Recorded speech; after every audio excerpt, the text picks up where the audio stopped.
Hebrews chapter 12, about verse 25, approximately.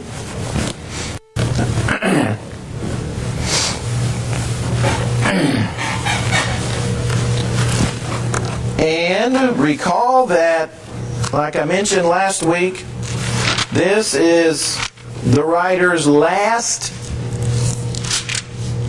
chance, we might say, of trying to encourage the Christians to whom he's writing not to quit. Not to quit. Because, I mean, from about chapter 2 on, he's encouraged and exhorted and admonished and persuaded these Christians by giving them a host of reasons not to quit, not to give up.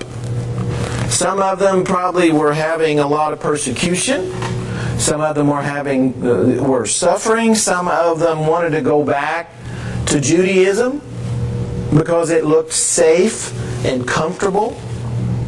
And so there were a variety of reasons these people were wanting to quit the church, quit the faith. And so he has repeatedly, over and over and over again, and then this is his last time to do so before he finishes the letter, to tell them why they shouldn't quit. Because what they have is the best.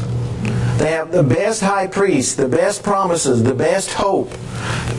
All of these things they have are the very best.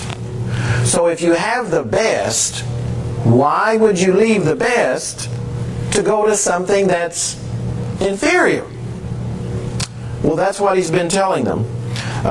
He talked about in verses 18 through 24, he mentions some of those things about God, the judge of all, the spirits have just been made perfect, Jesus, our mediator, just a number of things that show this covenant, he says, is the one from Mount Zion, is so much better than the covenant from Mount Sinai, which is where the law of Moses was given to Moses. So it says, this is just better, better, better, better. So don't go back to what's inferior. So, he says in verse 25, see that you do not refuse him who speaks. He says, don't neglect, don't reject the one who's speaking to you. Now he gives an example of what will happen. For if they did not escape who refused him who spoke on earth, talking again about what happened during the time of the law of Moses, much more shall we not escape if we turn away from him who speaks from heaven. See, that was an inferior covenant to what we have. Moses was their mediator, was their lawgiver. Christ is ours. And he says, look at how much better Christ is than Moses in every respect. We have it better. Everything is better with the new covenant, with the gospel age, with the church age. Everything is better. He says, whose voice then shook the earth. Mount Sinai, you go back to Exodus and read about what happened when God spoke from heaven. The actual physical earth where they were shook. The people were terrified. I mentioned last week or the week before that there was thunder and lightning and fire, and the people were terrified. The people were terrified. The earth was shaking as if it was a bad earthquake.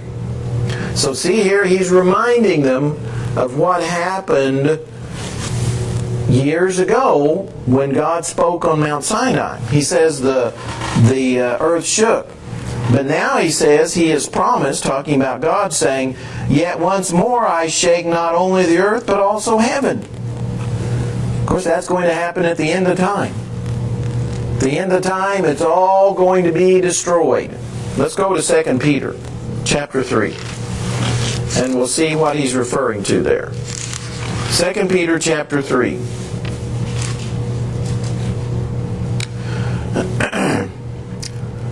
First of all, notice verse 7.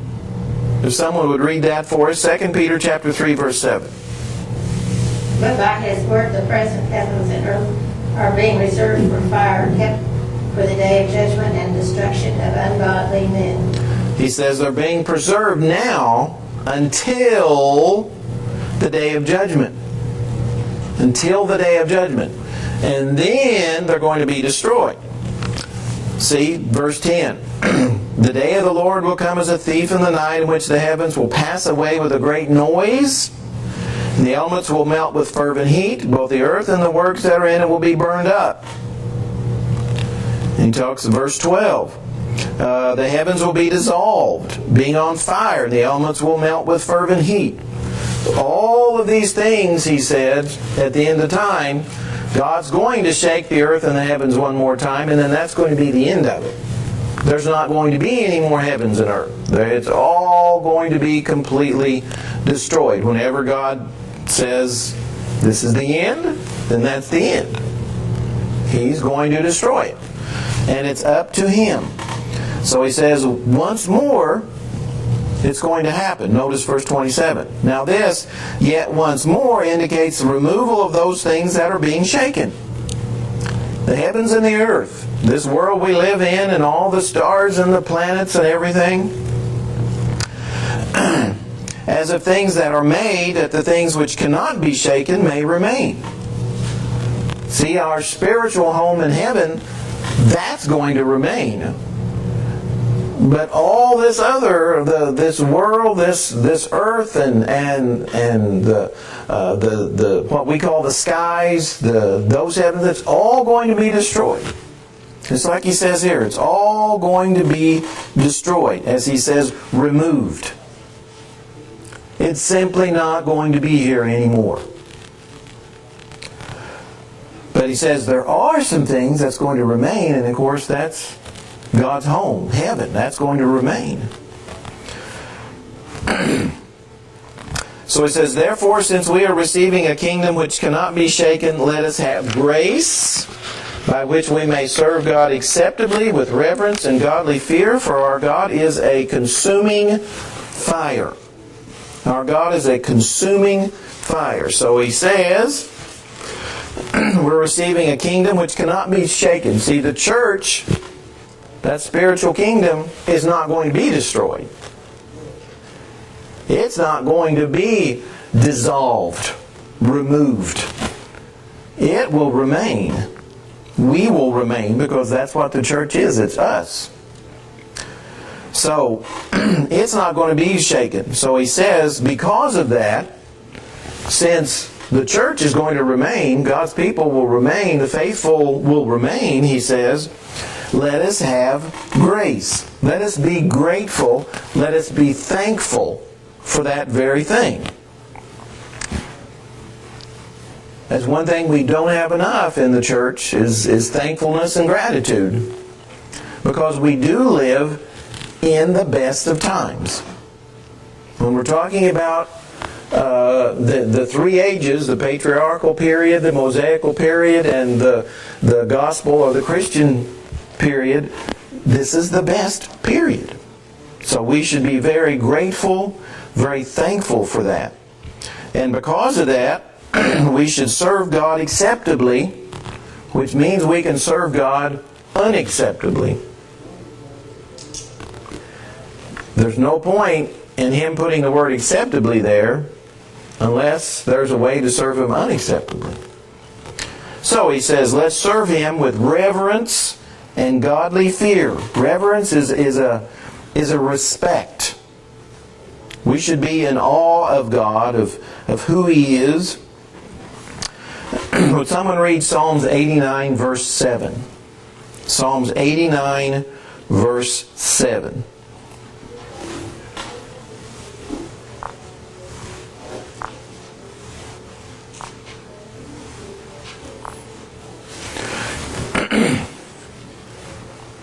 God is greatly to be feared in the assembly of the saints, and to be had in reverence for all of them that are about Him. All right, there's that respect, there's the reverence.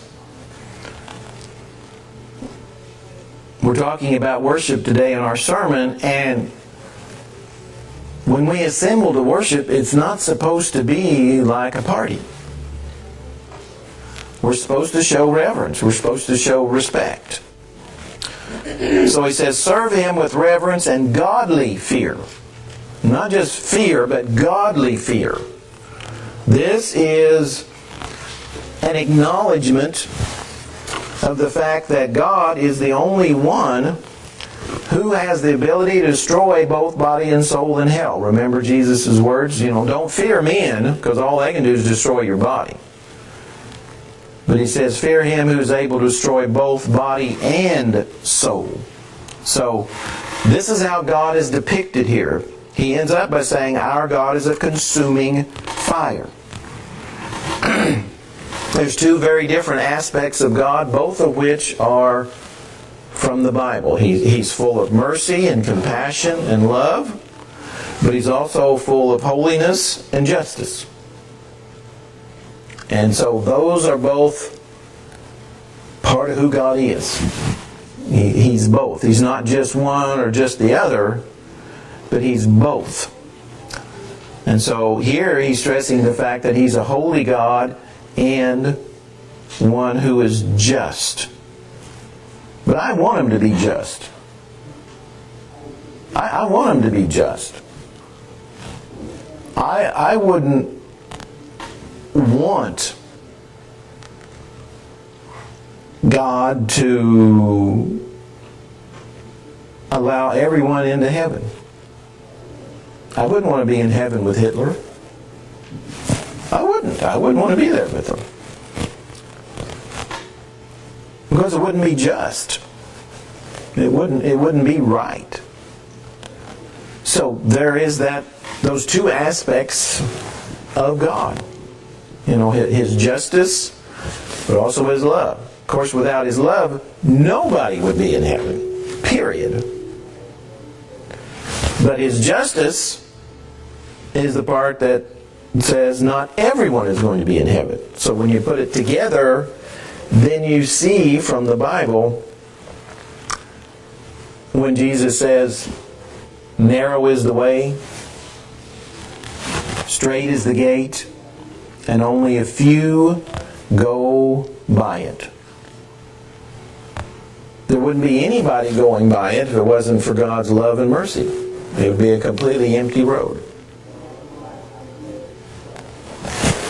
But His love allows those who, by faith, obey Him. So that's the two aspects of God. His love and compassion, His holiness, and His justice. And here the writer is focusing on, in this verse, His justice. Got a comment? Don't put your hand up. I mean, I'm going to call it, if it's even like this, I'm going to see it. Okay. Now, chapter 13 is quite different than the rest of the book. The chapter 13, especially the last half, he kind of how when we write letters, how we kind of end letters sometimes. Well, that's what he's doing here too. He gives just some general principles, exhortations that are helpful for us to remain faithful. The first one he says, let brotherly love continue. Let it continue. I would imagine that with the suffering and persecution that some of these people were going through, they were probably neglecting this somewhat. And that's pretty common, isn't it? When we're going through difficult times, it's difficult to think about other people. And that may be why he starts this by saying, let brotherly love continue. Because it's easy to forget about the needs of other people when you're having so many difficulties yourself. So he says, you need to continue to have this affection, this warmth for each other. It'll be good for you. It'll be good for them. So don't ignore this aspect. This word brotherly love, this is the word we get Philadelphia from. And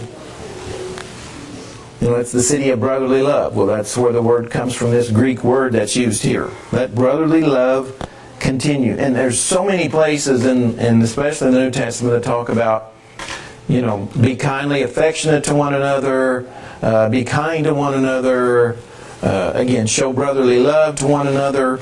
Over and over again, we're admonished to show this type of brotherly love to one another. Over and over and over again. It's something that is important and necessary. He says right along with that, don't forget to entertain strangers. So even ones you don't know. Because he says, for by so doing, some have unwittingly entertained angels. No doubt he's referring to cases like Abraham. That's what he did back in Genesis 18. Entertained people who were angels. But by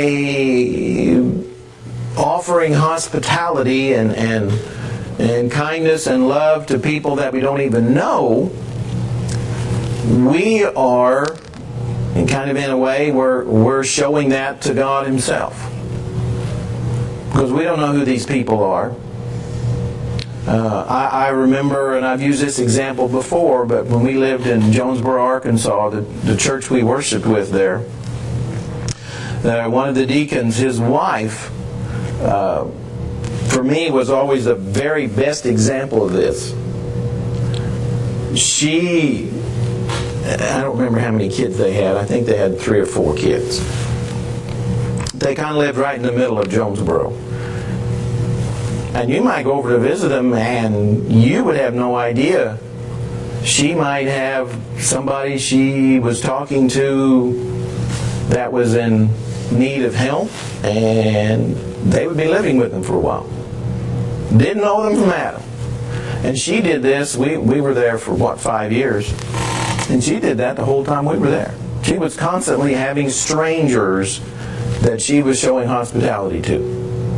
All the time. Never met anybody like her in that respect. But she did it all the time. But that's what she was doing. She was showing hospitality, brotherly love to people she didn't even know. Just strangers. So he says that's something that's going to help you remain faithful, is to remember to show this warmth and affection to other people. So be hospitable. And especially in the first century, they didn't have the accommodations that we have. Even, they had inns, but they didn't have good reputations in the first century. They were not good places to stay. So when someone would travel, like when the Jewish men had to go to the 3 times of Jerusalem, well, there weren't going to be inns for them to stay with. So they needed to have brethren in Jerusalem or the surrounding areas that would open up their homes for that very reason. So it was an important thing for them to do. He also says, there's another exhortation that's to help them. Remember the prisoners, as if chained with them, those who are mistreated, since you yourselves are in the body also. So here's a different group. Those who are suffering, those who are being persecuted, those who are being oppressed, whomever.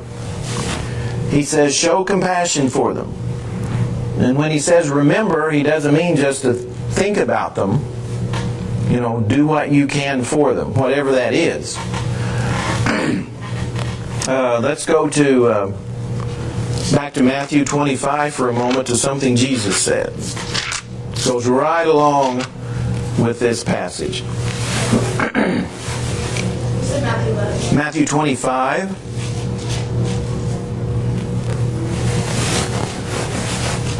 This is Jesus talking to the people, and he says in verse 36, he says, I was naked and you clothed me. I was sick and you visited me. I was in prison and you came to me. Then,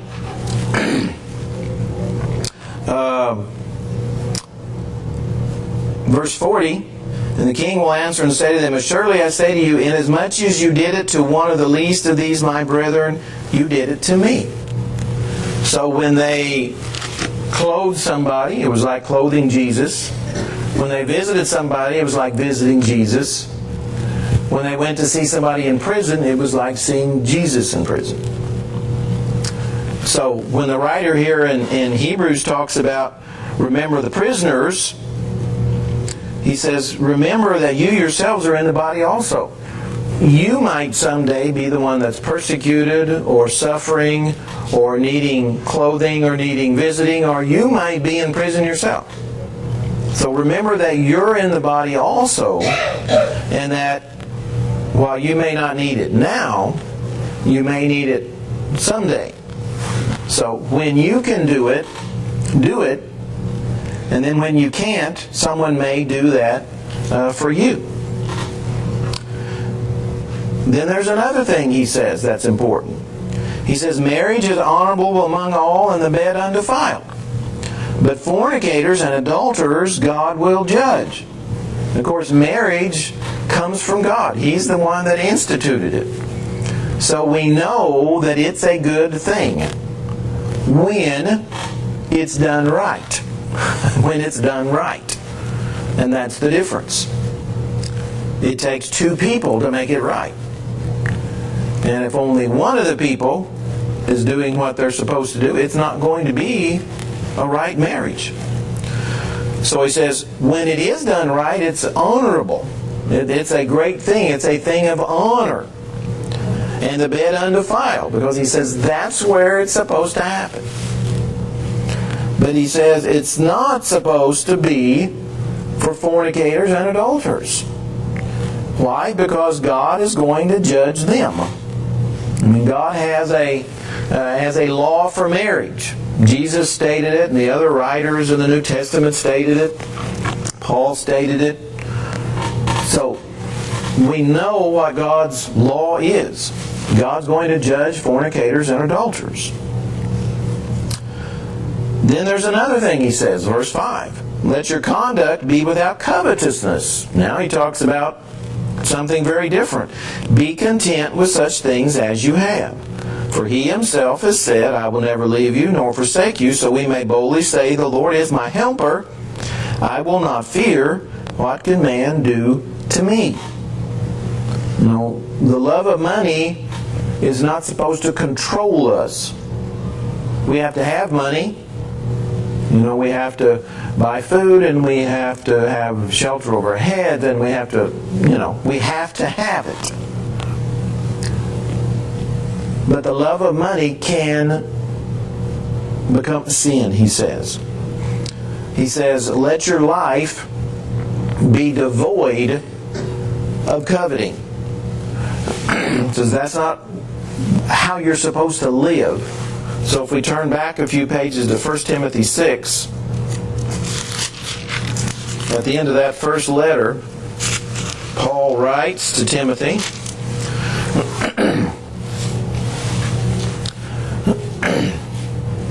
in verse 6 of 1 Timothy 6, he says, now godliness with contentment is great gain. For we brought nothing into this world, and it's certain we can carry nothing out. And having food and clothing, with these we shall be content. But those who desire to be rich fall into temptation and a snare, and into many foolish and harmful lusts, which drown men in destruction and perdition. For the love of money is the root of all kinds of evil, for which some have strayed from the faith in their greediness, and pierced themselves through with many sorrows. He says it's not sinful to be rich. It's sinful for you to covet and be greedy to become rich. So it's in all how you become rich. That's the problem. So we have to stay away from greed. We have to stay away from coveting. We have to stay away from not being content.